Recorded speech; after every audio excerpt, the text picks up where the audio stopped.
आप किसी और दूसरे ट्रैक में चलने लगे, दूसरे रास्ते में चलने लगे। और ये वो कहता है, हर एक रोकने वाली वस्तु और उलझाने वाले पाप को दूर करके।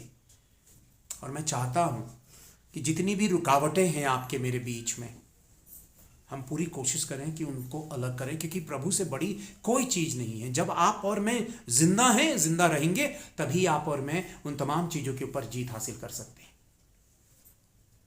जितनी बार आपने प्रभु को छोटा किया, इग्नोर किया, उतनी बार प्रभु छोटा हुआ।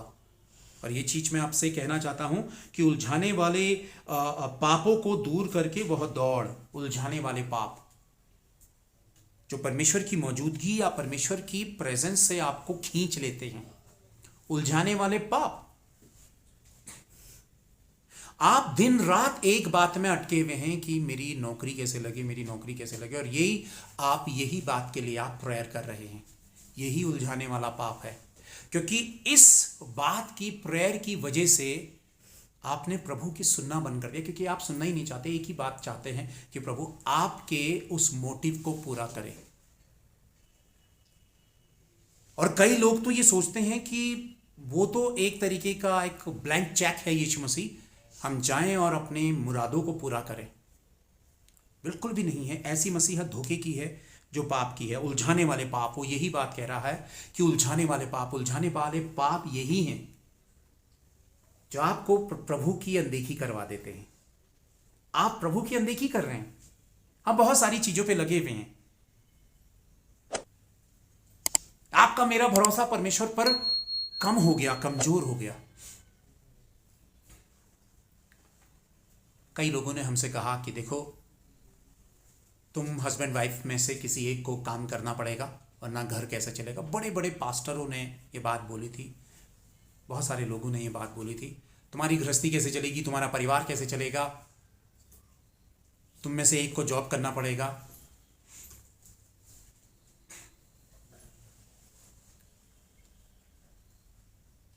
और मैं सच बात बताता हूं कि घुटनों के बल हमने उपवास के साथ प्रार्थना की, प्रभु हम क्या करें। जिसने सांसें बनाई, जिसने जमीन बनाई, जिसने बीज बनाए, जिसने अनाज बनाया, जिसने इस पूरी दुनिया को बनाया, क्या उसके पीछे चलने वालों को क्या वो 2 टाइम की रोटी नहीं दे सकता? क्या वो तन के कपड़े नहीं दे सकता? क्या वो रहने का इंतजाम नहीं कर सकता? उलझाने वाले पाप। कई लोग पहले अपने लिए ठिकाने का इंतजाम करते हैं। कई लोग, मैं किसी पर ब्लेम नहीं कर रहा हूं, कई लोग कई मिनिस्ट्रियों को ज्वाइन कर लेते हैं, संस्थाओं को ज्वाइन कर लेते हैं। वो सोचते हैं कि तनख्वाह मिलेगी, हमारा गुजारा चलेगा, तभी तो हम कर पाएंगे। उनका अटेंशन जो है वो दुनियावी चीजें हैं, प्रभु नहीं है। और धीरे धीरे वो कमजोर होते चले जाते हैं। फिर सिर्फ वो खोखले, चीखने चिल्लाने वाले लोग हो जाते हैं, आत्मा से नहीं। आप अपनी शर्तों के साथ मसीहत नहीं जी सकते हैं, आपको परमेश्वर की शर्तों को पहचानना होगा। बड़ी अनोखी अजीब सी बात कर रहा हूं, आप में से कितने लोग उसे एक्सेप्ट करेंगे नहीं पता मुझे, लेकिन मैं इस बात को कहना मांग रहा। आप प्रभु से पाने आए हैं, लेकिन आप प्रभु के साथ चलने में कितनी दूरी तय कर सकते हैं? आप प्रभु के लिए कितना कुछ त्याग सकते हैं? आप प्रभु के लिए कितना कुछ छोड़ सकते हैं, क्योंकि उसने हेवन छोड़ा। और यहीं पर आपके प्यार की असल पहचान पता चल जाएगी कि कितने पानी में हैं आप, कितने पानी में नहीं हैं। आप प्रभु के लिए कौन सी दूरी तय कर रहे हैं और कितना रिलेशन निभाने के लिए कितनी मुश्किलों और परेशानियों का आप सामना कर रहे हैं। हम सब अपना कंफर्ट देखते हुए ही प्रभु के साथ होने की कोशिश करते हैं, जोखिम नहीं उठाते हैं। और यही हमारे रिश्तों की डुप्लीकेट पहचान है। ये डुप्लीकेट पहचान है, और यही वो पाप हैं जो छिपे हुए हैं, दिखते नहीं हैं। अरे हम कहते हैं, अरे हम कहाँ पापी हैं, हम तो कोई बुराई नहीं कर रहे हैं, कोई घमंड नहीं कर रहे, कोई लोभ लालच नहीं कर रहे हैं। लेकिन अगर आपने परमेश्वर को सेकंड या थर्ड नंबर पे रख दिया है, आपको पता है आइडल वर्शिप क्या होता है। और आप जिस दिन इन बातों को समझेंगे, आइडल वर्शिप, तो उस दिन आप शायद चीजों को और ज्यादा बेहतर तरीके से समझने लगेंगे। परमेश्वर के साथ आपके रिश्ते ऊपर उठ जाएंगे। सबसे पहले आप अपने पैसों को फर्स्ट प्रायोरिटी देते हैं, पैसे वालों को फर्स्ट प्रायोरिटी, जहां आप काम करते हैं, यानी कि जो भी बॉस होगा। उनको, अपने घर को, अपनी चीजों को। तो जब आप पहला स्थान इन्हें दे रहे हैं तो इन्हीं की तो आप वर्शिप कर रहे हैं, आइडल वर्शिप कर रहे हैं। आप अपने धन को प्रभु के साथ साझा नहीं करते। आप ये सोचते हैं कि क्यों कर रहे हैं, हम इतनी मेहनत हम कर रहे हैं, हम क्यों धन को साझा करें। परमेश्वर किसी के धन का भूखा नहीं है, लेकिन वो ये चाहता है कि आपके सर पर धन ना चढ़े, आपकी जूती पर रहे, आपका नौकर बने, आपका मालिक ना बने, आपके सर पर केवल परमेश्वर ही रहे और परमेश्वर का स्थान ही रहे। और यही वो पाप हैं जो आपको मुझे बरगलाते हैं और गिराते हैं। और कई बार हम चूक जाते हैं और परमेश्वर को छोड़कर दूर हो जाते हैं। यही वो उलझाने वाले पाप हैं, ये उलझाने वाली चीजें हैं।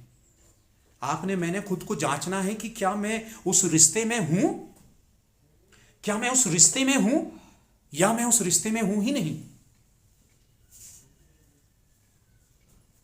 मैं तो मुझे पहचानूंगा, आप आपको पहचानोगे जब आप प्रभु के साथ होगे। हर एक रोकने वाली वस्तु और उलझाने वाले पाप को दूर करके वह दौड़ जिसमें हमें दौड़ना है, धीरज से दौड़ें। हमें किस दौड़ में दौड़ना है? हमें उस दौड़ में दौड़ना है जिस दौड़ में प्रभु हमें दौड़ाना चाहता है। वाकई आज आप और मैं स्वस्थ हैं, बेहतर हैं। कई लोग दर्द और तकलीफों में जूझ रहे हैं। हॉस्पिटलों पर जाकर देखिए उनकी हालत कैसी है। कई लोगों की बीमारियां लाइलाज हैं, कई बिल्कुल जवान हैं, कई छोटे बच्चे हैं जो दर्दों से कराह हैं और तकलीफों में हैं। जब उनके बीच में जाओ, जब हॉस्पिटलों पे जाओ, तो ऐसा लगेगा कि जैसे चीख पुकार, एक हम नर्क में तो नहीं आ गए। इंसान इतना ज्यादा तकलीफ में है। परमेश्वर हमें कहीं पे ना कहीं पे सेव कर रहा है और हमें कुछ ना कुछ बताने की कोशिश कर रहा है कि इन बातों को समझो और जानो। 2 साल पहले मेरी भी सांसें छूट रही थी, मैं मर रहा था। एक बात याद आ रही थी कि प्रभु मैंने तो अभी बहुत कुछ करना है। आप मुझे बताइए, एक बहुत प्रभु से प्यार करने वाला एक शख्स था, क्या नाम था उसका, जिसका 15 साल प्रभु ने एज बढ़ा दी थी। हिजकिय्याह। वो प्रभु से बहुत प्यार करता था, तमाम चीजें थी, लेकिन परमेश्वर ने अपने अपने अपने भविष्यवक्ता के थ्रू कहा कि तेरा तो टाइम आ गया है। वो दीवार पर चेहरा करके जार जार रोने लगा और खुदा के पास उसने कहा कि खुदा मैं तो तेरा भक्त हूं, मैं तुझसे प्यार करता हूं, मैंने कोशिश की है कि मैं हमेशा तेरा कहना मानूं। परमेश्वर ने कहा जा 15 साल तेरी उम्र और बढ़ा देता हूं। केवल हमारी जिंदगी की सांसों को परमेश्वर ही बचा सकता है और वही हमें इस दुनिया में कायम रख सकता है। प्रिय भाइयों बहनों, नफरतों में, बुराई में, घमंड में, कड़वाहट में, तेरे मेरे में हम जिंदगी बिताकर हम हमेशा नाखुश रहेंगे और एक दिन जिनसे कड़वाहट रखी वो भी फना हो जाएंगे और एक दिन हम भी खत्म हो जाएंगे। क्या बचा हमारे पास? हम पूरी दुनिया को हासिल कर लें, क्या बचा हमारे पास? और जब यहां से सांसें छूट जाएंगी तो सब यहीं छूटेगा और एक शख्स मुंह के सामने होगा और मुट्ठी में कुछ भी नहीं होगा। और तब हमारे काम, बाइबल क्या कहती है, जिनके नाम जीवन की पुस्तक में लिखे हुए हैं और जिनके नहीं लिखे हुए। और अगर बुक खोल दी गई और मेरा नाम उसमें नहीं निकला, प्रदीप अरे इस नाम का तो कोई है ही नहीं इस इलाके से, ये एड्रेस सारा एड्रेस है, लेकिन नहीं आपका नाम नहीं है। नहीं सर, अरे देखो स्वर्गदूतों, देखो ना, प्रभु देखो, अच्छे से देखो, अरे मैंने तो आपके नाम से घर छोड़ दिया था, अरे मैं तो बहुत तकलीफें उठाई, ऐसे कैसे हो सकता है कि मेरा नाम नहीं है? भैया ये परमेश्वर कोई मिस्टेक नहीं करता, आपका नाम नहीं है। ऐसा नहीं कि प्रभु ने कोई मिस्टेक की हो। जाओ, बाकी लोग भी लाइन पे लगे हैं, साइड हो जाओ, दोबारा मौका नहीं है। मैं अपनी जवानी को और अपनी उम्र को किस हिसाब से, किस डायरेक्शन में चलाता हूं। एक शख्स है जो मुझे रास्ता दिखा रहा, दुनिया का सबसे पावरफुल शख्स मेरे लिए हेवन का इंतजाम कर रहा है और शायद ही ऐसा इंतजाम कोई और कर सके। इस बात की गंभीरता को वास्तव में हमने कभी इग्नोर नहीं करना चाहिए, बल्कि वास्तव में समझना चाहिए कि यीशु मसीह ने इस ज़मीन में आके हमारे लिए क्या किया। और अगर हम इसकी वास्तविक गंभीरता को समझेंगे, इस बात को हम कभी ना भूलें कि कलवरी क्रूस में वास्तव में यीशु ने क्या किया। तुम्हारे लिए क्रूस पर बलि चढ़ा, मैं स्वर्ग छोड़कर तुम्हारे लिए आया। मौत तुम्हारी थी, मरना तुम्हें था, लेकिन तुम्हारी जगह पे मैं मरता हूं क्योंकि मैं तुम्हें जिंदगी देना चाहता हूं। मैंने कहा ना कि हमारे माँ बाप की वैल्यू कुछ नहीं है एक शख्स के सामने जो हमें जिंदा देखने के लिए सूली पे चढ़ गया। कोई धर्म जाति फलाना ढिमकाना बनाने नहीं आया, ये तो सारा खेल है दुनिया का। सूली पे चढ़ गया आपको मुझे बचाने के लिए, आपका नाम पुकार कर आपकी जिंदगी में आया। हमारे पास क्या थी? बदबू के सिवा कुछ था? हमारे तन से भी बदबू, हमारे स्वभाव हमारे मन से भी बदबू, कुछ भी नहीं। क्या क्वालिटी हमारे पास? लेकिन एक शख्स आता और कहता है कि यार मुझे तुमसे प्यार है, मुझे मैं तुम्हें बचाना चाहता हूं, तुम्हारी जिंदगी को सेव करना चाहता हूं। कौन पूछ रहा है आज के समय में किसी को? मुझे बता दीजिए। इंसान अकेला हो चुका है और सबसे मुश्किल दौर है अकेलेपन का, जो वो घुट घुट के अकेलापन सह रहा है। इस अपनी और मेरी जिंदगी से, हम अपनी जिंदगी से मसीह को अलग कर दे तो बता दीजिए कि बचा क्या हमारे पास? खोखलेपन, कड़वाहट, बुराई और दुनियादारी के सिवा कोई अंश हमारे जिंदगी में नहीं बचा, सिर्फ दिखावे के सिवा। दिखावे के लिए हम चाहे क्रॉस टाक ले, चाहे बड़ा चंदन टीका लगा ले, कोई फर्क नहीं पड़ता। पर इंसान भीतर भीतर से जहरीला सा हो गया है। और एक शख्स इतना पावरफुल, क्या कह रहा वो? देखिए आपको मुझे समझा रहा है। क्यों समझा रहा बताइए? समझाने की वजह क्या है?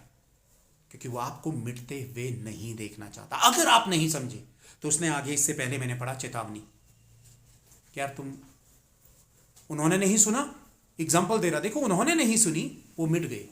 तुम नहीं सुनोगे, तुम भी नहीं बच सकते। रोज की तरह चीजें आपको अच्छी लगेंगी, अच्छी लगेंगी, अच्छी लगेंगी, लेकिन एक दिन आप गड्ढे में देखेंगे और गड्ढे से निकालने वाला कोई नहीं होगा। ये बात को समझिए। वो क्या कह रहा है, इंतजाम क्या है उसका? इस कारण जबकि गवाहों का ऐसा बड़ा बादल हमको घेरे हुए है, तो आओ हर एक रोकने वाली वस्तु और उलझाने वाले पाप को दूर करके वह दौड़ जिसमें हम दौड़ते हैं, धीरज से दौड़ें। उस समय का इंतजार आप क्यों करना चाहते हैं कि कोई बड़ी मुश्किल और बड़ी मुसीबत आपको घेरे, तब आप कहें ओह देखो मैं तो प्रभु का बहुत अच्छा भक्त हूं, अब मैं फास्टिंग प्रेयर पर भी जाऊंगा, उपवास भी रखूंगा, रोना रोऊंगा, रेगुलर चर्च आऊंगा, मैं ऑनलाइन या कैसे भी मीटिंग्स को ज्वाइन करूंगा। प्रभु कहेगा देर हो चुकी, क्योंकि मैंने तुझे जब इतना समझाया तूने मुझे इग्नोर किया। यही जगह तो है आपको समझाने की, या तो सुन लो या ठुकरा लो। हम सब हैं। नंबर 2, और विश्वास के कर्ता और सिद्ध करने वाले यीशु की ओर ताकते रहें, जिसने उस आनंद के लिए जो उसके आगे रखा था लज्जा की कुछ चिंता ना करके उस क्रूस का दुख सहा और सिंहासन पर परमेश्वर के दाहिने जा बैठा। मतलब वो आनंद जो हेवन में उसे मिलता था, स्वर्ग में था वो, और स्वर्ग का आनंद छोड़कर यहां अपनी इंसल्ट कराने के लिए जमीन पर आया। आपको पता है कि यहां से निकलने के बाद आप बहुत बुरी तरह से बेइज्जत होने वाले हैं। आप समझ रहे मेरी बात? क्या आप अच्छा फील करेंगे कि यहां से जाकर आपकी बहुत बुरी बेइज्जती होने वाली है?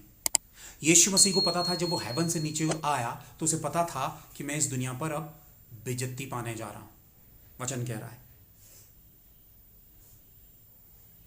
लेकिन फिर भी उसने उस आनंद को, उस हेवन की जो उसका जो एक कद था, उसे छोड़कर वो जमीन पर आया और लोग उसके मुंह पे थप्पड़ मार रहे थे। उससे कह रहे थे अब प्रोफेसी कर, मंदिर को बना 3 दिन पर। उसके मुंह पे थूक रहे थे।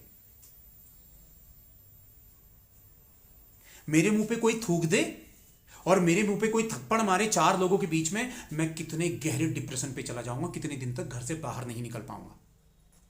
और शायद मैं खुदा को भी कोसने लगूंगा कि प्रभु तेरे रहते हुए मेरी जिंदगी में ऐसा क्यों हो रहा। लेकिन उसने अपनी पूरी सेविकाई में सिर्फ एक ही शब्द कहे थे, हो सके तो पिता ये प्याला मुझसे टल जाए, लेकिन मेरी नहीं तेरी इच्छा पूरी हो। उसने इस सेंटेंस को पूरा किया। ऐसा नहीं कि हो सके तो पिता ये प्याला मुझसे टल जाए और एक आध घंटे के बाद फिर कहा हो मेरी नहीं तेरी इच्छा पूरी हो। उसने ये सेंटेंस पूरा किया उसी वक्त। उसने सोचा भी नहीं, हो सके तो ये प्याला मुझसे टल जाए लेकिन मेरी नहीं तेरी इच्छा पूरी हो।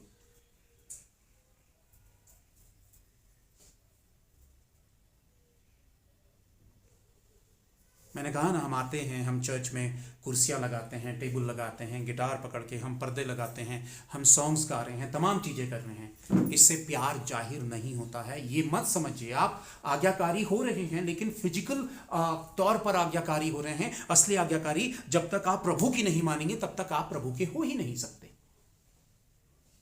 आपकी ये आज्ञाकारिता आपको कहीं नहीं पहुंचाएगी। ये एक हिस्सा जरूर है, ये शुरुआत जरूर है, लेकिन ये अधूरा है। और मैं आपको बताना चाहता हूं कि अधूरा जो है वो कभी पूरे की जगह नहीं ले सकता है। अधूरा हमेशा अधूरा रहता है। यदि हमारा जीवन परमेश्वर के साथ हमारा संबंध अधूरा है, आधे में है, तो आप खुद ही सोचिए कि ना आप इधर के हैं ना आप उधर के हैं। और वास्तव में ये हमारे लिए बहुत बड़े दुख और शर्म की बात होगी। इसलिए अपने जीवन की गंभीरता को परमेश्वर के साथ बेहतर करने के लिए उसके साथ रिश्ता पूरा करना होगा। और ये वास्तव में ये वास्तविक सत्यता हम कभी ना भूलें कि यीशु कौन है और वो कहाँ से आया और उसने वास्तव में क्या किया। कि एक शख्स हेवंस छोड़कर आया और आपको बचाना चाहता है। अब इसी का हम 26 से देखते हैं, और ये सबसे पावरफुल, ये आखिरी के समय का वो हिस्सा है जो आपको सिर्फ एक स्टोरी की तरह लगेगा, एक कहानी की तरह लगेगा, लेकिन ये स्टोरी नहीं, कहानी नहीं है, ये सच्चाई है। ये सच्चाई है। आप अपने घरों से दूरी तय करके इस स्थान पर बैठे हैं, और जितने लोग ऑनलाइन मीटिंग पर जुड़े हुए हैं उसकी एक वजह है कि आपने पर्सनली यीशु मसीह को फील किया है अपनी ज़िंदगी में, कि वो कोई कहानी नहीं है, कोई किस्सा नहीं है, या कोई दूर का ढोल नहीं है। वो ज़िंदगी की हकीकत है, वो लाइफ की रियलिटी है। और मैंने फील किया है, मैंने महसूस किया, इसलिए मैं मीटिंग पर ज्वाइन कर रहा हूं। और तब आप उसका हिस्सा बनते हैं। आपने अपनी व्यक्तिगत जिंदगी में यीशु मसीह को महसूस किया है, इसलिए आप उसे यीशु कहते हैं। किसी ने मार मार के या किसी ने आपका गिरेबान पकड़कर आपको मसीह नहीं बनाया। तो यहां पे वो क्या कहता है 26, उस समय तो उसके शब्द ने पृथ्वी को हिला दिया। उस समय परमेश्वर के शब्दों ने दुनिया को हिला दिया था कि एक बार फिर मैं केवल पृथ्वी को नहीं वरन आकाश को भी हिला दूंगा। आप इमेजिन करिए, जब तारे हिलेंगे, चांद हिलेगा, चांद की रोशनी चली जाएगी, दिन में अचानक बिल्कुल ब्लैक डार्क अंधेरा, सूरज की रोशनी पूरी तरह से बुझ जाएगी। जैसे एक बल्ब फ्यूज हो जाता है, अचानक सूरज की रोशनी फ्यूज हो जाएगी, क्योंकि परमेश्वर ही उसे अपनी रोशनी, अपने तेज में से, खुदा की रोशनी में से सूरज को रोशनी मिलती है। और वो क्या कहता है कि आकाश और पृथ्वी हिलाया जाएगा। देखिए, सुनिएगा, उस समय तो उसके शब्द ने पृथ्वी को हिला दिया, पर अब उसने यह प्रतिज्ञा की है कि वह एक बार फिर से केवल पृथ्वी को नहीं वरन आकाश को भी वो कहता है कि आकाश को भी हिला दूंगा। जमीन तो हिलेगी, आकाश भी हिलेगा। जमीन हिलेगी तो चलो हम इधर उधर दौड़ेंगे, आसमान से कुछ बरसेगा तो बताओ हम कहां जाएंगे। जब आसमान हिलाया जाएगा फिर तो हमारे पास कुछ है ही नहीं।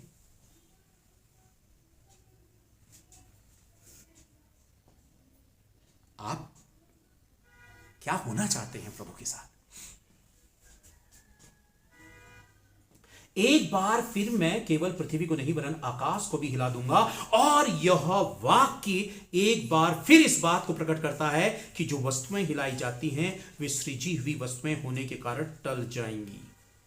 देखो, जिसे परमेश्वर ने बनाया है वो सब कुछ मिटता मिटता टलता मिटता चला जाएगा। इंसानी रिश्ते हैं, टूटते चले जाएंगे, निकलते चले जाएंगे। हम किसके लिए जी रहे हैं, क्या जी रहे हैं?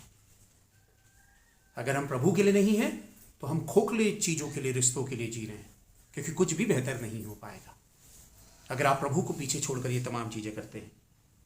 और यह वाक्य एक बार फिर एक बात को प्रकट करता है कि जो वस्तुएं हिलाई जाती हैं और सजी हुई वस्तुएं होने के कारण टल जाएंगी, ताकि जो वस्तुएं हिलाई नहीं जाती वे अटल बनी रहें।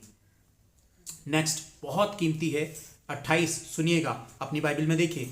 इस कारण हम इस राज्य को पाकर जो हिलने का नहीं, उस अनुग्रह को हाथ से ना जाने दें, जिसके द्वारा हम भक्ति और भय सहित परमेश्वर की ऐसी आराधना कर सकते हैं जिससे वह प्रसन्न होता है।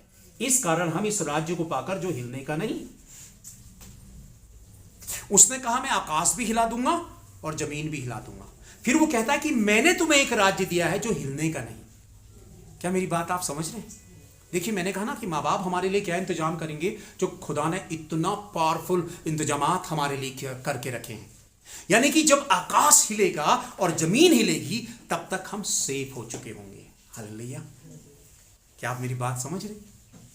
हम सुरक्षित स्थान में होंगे परमेश्वर के किंगडम में, परमेश्वर के राज्य में। मैं नहीं कह रहा हूं जबरदस्ती, ये बाइबल कह रही है। इस बात को तो समझिए, है ना? हमें समझते हुए तो चेहरे में कोई एक्सप्रेशंस नहीं है। ऐसा लग रहा है कि नहीं ये सर के ऊपर से चलेगी ये बात, समझे तो नहीं हम। क्योंकि समझते तो चेहरे में थोड़ी सी चमक जरूर आ जाती,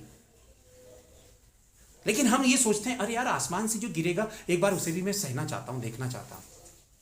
ऐसा है तो सहने के लिए फिर तैयार रहें।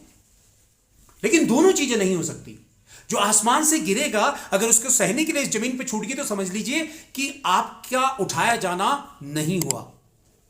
और आप सोचेंगे कि 2-4 चिंगारियां और कुछ मेरे ऊपर भी गिरे और उसके बाद मैं जाऊं ताकि मैं हमें चाहिए निशान दिखाऊं लोगों को, अरे मेरे ऊपर भी गिरा था और मैं हेवन पहुंच गया। ये दोनों चीजें नहीं हो सकती। उसने कहा जब ये आकाश हिलेगा, जब दुनिया हिलेगी और तबाही शुरू होगी, तो मैं तुम्हें उस राज्य में ले लूंगा जो बिल्कुल नहीं हिलने का, और वो है परमेश्वर का राज्य। पर क्या इतना आसान है? आप ऐसे ही कहेंगे हाँ हाँ मैं तो परमेश्वर के राज्य पर जाने वाला हूं। उसने जो आपको चेतावनियां दी हैं, जो बातें उसने अभी आपको समझाई कि किससे दूर रहो, पाप से दूर रहो, घमंड से दूर रहो, मैं की भावना से दूर रहो, बुराई से दूर रहो, कुछ नहीं है ये, सच बता रहा हूं। इसको पालकर आप और मैं अपनी हर दिन अपनी जिंदगी का हर हिस्सा मिटाएंगे और बर्बाद करेंगे। जब आप कुछ अच्छा सोचते हैं, किसी के लिए कुछ अच्छा करते हैं और दुनिया आपको अच्छा जवाब नहीं देती है, आपको पता है कि आपका मन कितना गहराई से टूटता है, आपको कितनी गहरी चोट लगती है।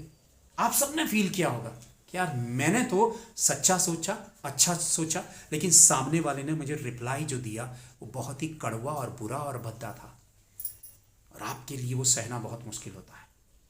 तो यही बात प्रभु को भी सहना बहुत मुश्किल होगी, लेकिन फिर भी वो सहता है।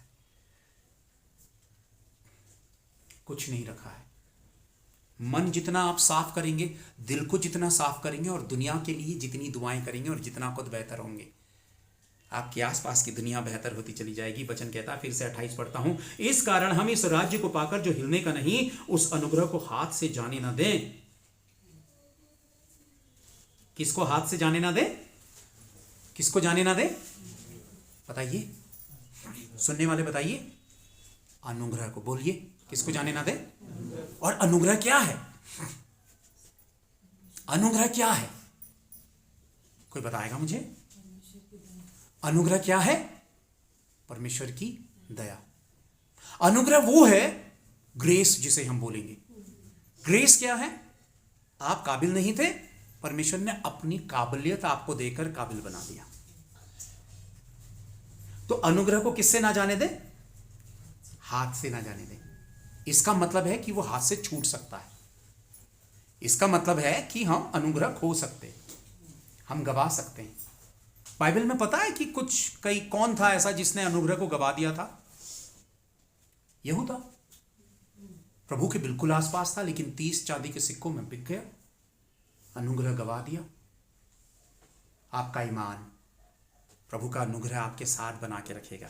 ईमानदार बनिए, अपने माँ बाप के साथ ईमानदार बनिए, अपने परिवार के साथ ईमानदार बनिए, अपने चर्च के साथ ईमानदार बनिए, अपने धन के साथ ईमानदार बनिए, अपनी सोच के साथ ईमानदार बनिए।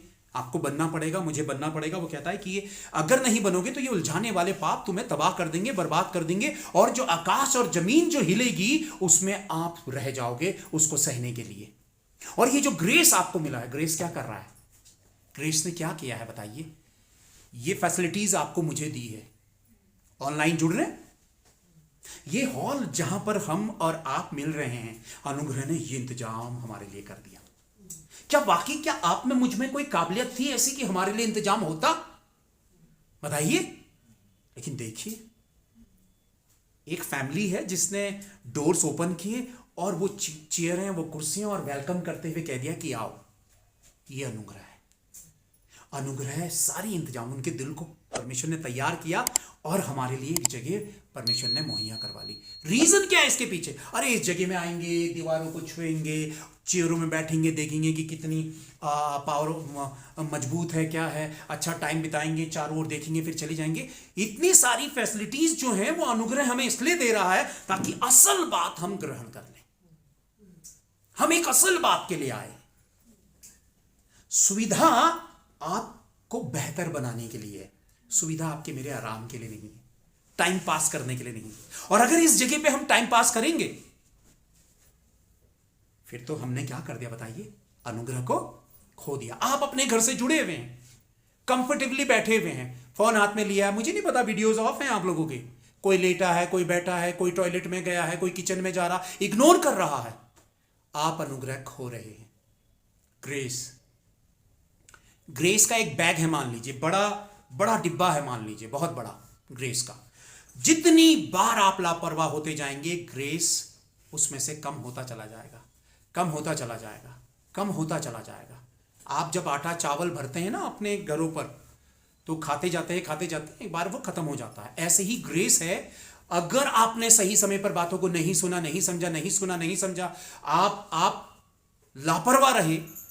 आप मेरे लिए लापरवाह नहीं, किसी के लिए नहीं, आप खुद के लिए लापरवाही कर रहे हैं। आपका ग्रेस खत्म होता चला जा रहा है। और एक दिन आप देखेंगे कि अचानक जितना ग्रेस परमेश्वर ने आपके लिए रखा था, आपको दिया था, आपने वो सब गवा दिया, आपने वो सब खो दिया। अब जब ग्रेस निकल जाएगा तो बताइए उसके बाद क्या रहेगा? आप में से कोई ऑनलाइन कोई भाई बहन बताए, या यहां पे बैठा हुआ कोई बात मुझे बताइए, अगर आपने अनुग्रह खो दिया तो उसके बाद क्या मिलेगा आपको? मुझे क्या मिलेगा? सिर्फ परमेश्वर का क्रोध। और ये आकाश और जमीन जब हिलेगी तो वो परमेश्वर का क्रोध ही तो होगा, या परमेश्वर कहेगा मैं मजाक कर रहा हूं, ये तो मजाक चल रहा है, मैं ऐसे से हिला रहा हूं, कुछ नहीं होगा। मजाक थोड़ी है, वो तो हकीकत है। और जब आकाश हिलेगा तो बताइए क्या होगा? सितारे गिरेंगे, टूटकर गिरेंगे। और जब गिरेंगे तो ये जमीन हिलेगी। बाइबल क्या कहती है पता है? जमीन जब क्रिएट की गई तब से अब तक ऐसा भूकंप नहीं आया जो आएगा। और आपको पता है, आप जानते होंगे अगर आप पढ़ने लिखने वाले हैं, तो दुनिया में अब तक का जो रिकॉर्ड किया हुआ भूकंप है वो चाइना में आया था, आई थिंक 1950 समथिंग में, जिसमें 50 लाख से भी ज़्यादा लोग मारे गए थे। और हम जो गर्जन की आवाज़ सुनते हैं, मैं इसको भी बताना चाहता हूँ, जब हम अय्यूब देखते हैं तो बाइबल ये कहती है कि परमेश्वर जैसे बादलों के, जब बादल गरजते हैं तो बादलों के बीच से उसकी गर्जन सुनाई देती है। परमेश्वर की आवाज़ भी ऐसी ही होगी। ये गरजना जो है ये परमेश्वर की एहसास को दर्शाता है। और आप मैं कभी कान लगा के सुने गहराई से कि बादल जब गरजते हैं तो ये जमीन हिलती है। कई बार परमेश्वर खुद तय करता है, बाइबल कहती है परमेश्वर खुद तय करता है कि कहां बिजली गिरे। वो मनुष्यों से दूर बिजली गिराता है ताकि इंसानों को कोई तकलीफ ना हो। कैसा इंतजाम करता है परमेश्वर। और बादलों के बीच से परमेश्वर गरजता है। जब हम ये देखते हैं कि बादल गरज रहे हैं, कई कंट्रियों में कहीं बाढ़ आई है, कहीं पर बिल्कुल एक ही देश में गृह युद्ध सा चल रहा है, कहीं कुछ हो रहा है, कहीं कुछ हो रहा है, पूरी दुनिया में तबाही चल रही है, पूरी दुनिया में बर्बादी चल रही है। ये दौर ग्रेस को थामने का दौर है, क्योंकि ग्रेस का समय जा रहा है, अनुग्रह का समय जा रहा है। अनुग्रह निकल गया, आप लकीर पीटते रह जाएंगे, प्रभु नहीं है आपकी जिंदगी में, अनुग्रह नहीं है, प्रभु नहीं है। अभी आपसे कहा जा रहा है देखो आओ बैठो, अरे ज्वाइन करो, जुड़ो। कई बार सोचते होंगे जितने अपने चर्च के बहन बेटियां जो हैं ज्वाइन करे हुए हैं, मैं कई बार गुस्सा करता हूँ, आत्मिक गुस्सा करता हूँ तो गुस्से करने की यही वजह है कि आपके ऊपर कहर ना बरसे। आज मेरे गुस्से को आप सह लेंगे, लेकिन परमेश्वर के गुस्से के लिए तैयार कभी ना होना। इंसानी गुस्सा सह लीजिए क्योंकि वो आपकी भलाई के लिए है, अगर आपको बताया जा रहा है। और अगर परमेश्वर का क्रोध आएगा, उससे कोई नहीं बचा सकता। सही डायरेक्शन में जाइए, रिसीव करिए, सीरियस होइए, अपने रिश्तों को प्रभु के साथ बिल्कुल सीरियस बनाइए, बेहतर करिए। ग्रेस है, ग्रेस के रहते हुए जितना कुछ कर सकते हैं कर लीजिए। ग्रेस चला गया तो सारी चीज़ें चली जाएंगी। स्वर्ग का जो इंतजामात आपके लिए हैं, जो फैसिलिटीज स्वर्ग ने आपको मुझे दी हैं, हेवन ने दी हैं, शायद ही कोई दे सकता है। इतना इतना सब कुछ उसने खुलकर आपके मेरे लिए रख दिया है। सुना रहा है, सिखा रहा है, समझा रहा है, हाथ पकड़ रहा है, बैठा रहा है, प्रार्थना करा रहा है, माफ कर रहा है, बार बार क्षमा कर रहा है, दया कर रहा है, कृपा कर रहा है, आपकी जरूरतों को पूरा कर रहा है, आपकी तकलीफों को दूर कर रहा है, चंगाई दे रहा है, सब कुछ कर रहा है। बताइए ऐसा कोई कर सकता है? अब इतना सब कुछ मिलने के बाद भी हीलिंग्स आपको मिल रही हैं, आपकी समस्याओं का समाधान हो रहा है, मुश्किलें मुसीबतें प्रभु दूर कर रहा है, अद्भुत काम प्रभु आपकी जिंदगी में कर रहा है, आपके लिए रास्ते खोल रहा है। परमेश्वर आपको सिखाने समझाने वाले लोग आपके लिए खड़े कर रहा है, हर चीज की फैसिलिटीज आपको दे रहा है। अगर आप उसके बावजूद भी आप उसका इनकार करते हैं तो बताइए, क्या आपने ग्रेस को वैल्यू दी? फिर तो बर्बादी और तबाही है। एक प्रश्न चिन्ह मैं आप लोगों के साथ छोड़ता हूं। क्वेश्चन के साथ मैं इस बात को खत्म करता हूं। एक पल के लिए सोचिएगा, क्या आप लापरवाह हैं या सीरियस हैं? अगर आप सीरियस हैं तो आपको सीरियसली बातों को समझना होगा।